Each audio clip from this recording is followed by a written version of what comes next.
Welcome to AWebVoice.com's video training series.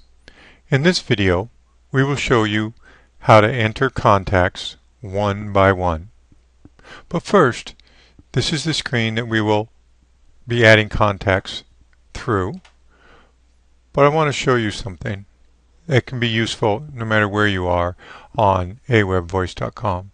You click on the icon in the left corner, it takes you back to the home page.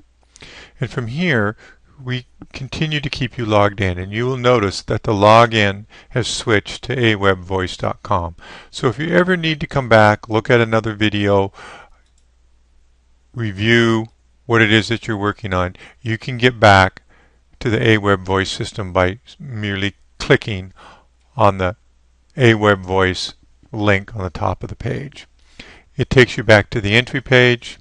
Here we're going to be working on my contacts today, and specifically adding individual contacts. So we'll click on the Add Contacts tab, and this page will be displayed. Now there's two parts to this page. One is where you enter an email address and a first name. Then you can click Save. That's fine. And then there's optional or additional data that you may want to enter, like a last name, address, zip code, business name, phone number.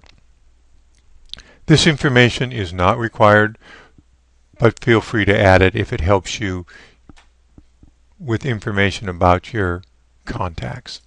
And also at the top, when you enter a contact into email to awebvoice.com, it goes into the All group. But you may have other groups that you want to add it to as well. You can do that by clicking and highlighting what other group you want it to be added to as you're entering the email addresses. So let's just give it a try here. Going to keep it fairly simple. And a first name of email 2. And we'll going to click Save, but you'll notice this blue check. The blue check means that this address has not been entered into your system. It's very likely that you will end up with duplicates or people trying to enter duplicates. We will check to make sure that this email address is unique, properly formatted, and unique.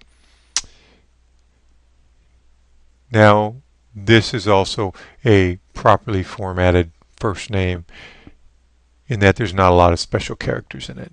You can click Save, and once the email and first name have disappeared, the email has been entered into the database and ready for use. Let's try, and I'll demonstrate. Try to enter that same one. You're going to notice that you get an orange check mark and a little note that that address has already been registered, and this will not allow you to enter that person again. You click this, you get a notice. So I'll go back and change.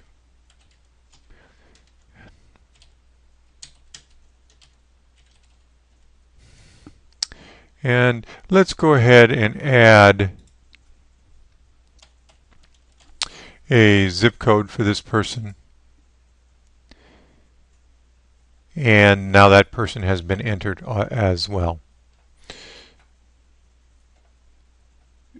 That's really all there is to adding individual contacts into AWebVoice. But let's do a quick little search here and see if we can find some of the contacts that we entered. For instance, me.com, we can search. That person in fact is in there. And now let's because remember that one email we entered with the zip code, and let's see if we can find, and you'll notice that there's two people with that zip code in the system. But we did enter email3@me.com, and there it is. You can edit that information now. So later you can go back, and if you haven't get an address or city, state, you can edit that information. To get back, click the Done. And that's all there is to it. Thank you for watching this video.